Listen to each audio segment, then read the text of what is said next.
আজকে আমার কপিলের ছেলে সান্ডা ধরে আনছে। কপিলের বড় ছেলে খেতে খুব ভালোবাসে। আজকে এই 1 কেজির সান্ডা থেকে 5 কেজি তেল পেয়েছি, আর সেই তেল বাইকে ভরে আমি মরুভূমিতে গিয়েছি। প্রথমে সান্ডার উপর সুন্দর করে ডিজাইন করে দিতে হবে যাতে মশলা ভিতরে না ঢুকে। অনেকে বলবে এটা নাকি মুরগি। ভাই, যে সান্ডা দেখে না সে তো এটাকে মুরগিই বলবে।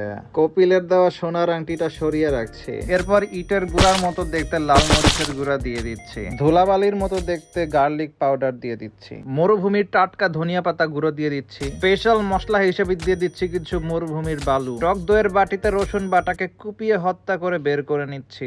রসুন বাটাকেও কুপিয়ে নিচ্ছি।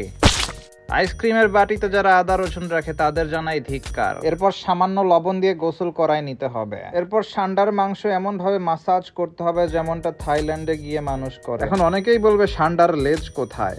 এই যে সান্ডার লেজ। সান্ডার লেজেই মূলত বেশি স্বাদ। সান্ডার লেজই এরকম টিক চিহ্নর মতো হয়, আবার অন্য কিছু ভাইবেন না। এখন কেটে নিব কিছু পিং পং বল। এই গোলাপি পিং পং বলগুলা কাটলে আমি কেন জানি না কেন্দ্রে দেই। এরপর কড়াইকে শাস্তি দেওয়ার জন্য আগুন জ্বালিয়ে দিলাম।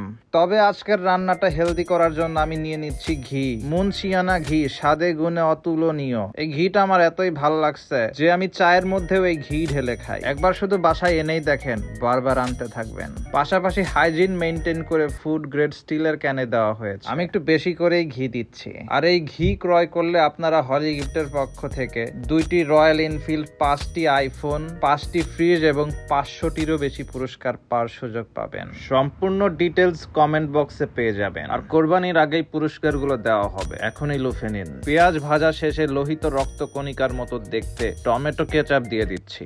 এরপর হালকা নেড়ে সোডিয়াম ক্লোরাইড দিয়ে দিচ্ছি, যেটাকে কিছু মানুষ লবণ বলে। এরপর মেরিনেট করা সান্ডাগুলোর প্রত্যেকটা পিস দিয়ে দিচ্ছি। দেখতে মুরগির মতো হলেও সে নিজেকে মনে মনে সান্ডা ভাবতো। পাতিল বড় হয়ে যাওয়ায় রান্না করতে অসুবিধা হচ্ছে, তাই ছোট পাতিলে ট্রান্সফার করে নিচ্ছি। সান্ডার মাংস থেকে বেশ সুন্দর ঘ্রাণ আসছে। এরপর দিয়ে দিচ্ছি ক্রিস্টাল হানি, যেটা আমার বাসার বল্লার চাক থেকে সংগৃহীত। আপনাদের বাসায় চাক না থাকলে হানি নাটসের বাদাম ফেলে দিয়ে হানি ভরে দিবেন। কপিলের বউ আজকাল আমার হাত ধরতে চায়, কারণ আমার হাতে নাকি জাদু আছে। ফ্লেভার বাড়ানোর জন্য আরো একটু ঘি দিলাম। আপনাদের এলাকায় সান্ডা না থাকলে মুরগিকে সান্ডা ভেবে রান্না করে নিবেন। আর এই মুনশিয়ানা ঘি ব্যবহার করলে মুরগির স্বাদ আসলেই সান্ডার মতো হয়ে যায়। তাই অর্ডার করে ফেলুন, কমেন্ট বক্সে লিংক আছে। আমাদের সান্ডা রেডি। যেই খাবে তার জিহ্বা বাস্ট হয়ে যাবে, এত ফ্লেভারফুল। এখন হলুদ রঙের ভাত রান্না করছি, যাকে খিচুড়ি বলে। আমার কপিলকে আমি ইমপ্রেস করার চেষ্টা করি, কারণ তার একটা মেয়ে আছে। যেই মেয়ের সাথে আমার ছেলের বিয়ে দিব এবং অঢেল সম্পত্তির মালিক হব।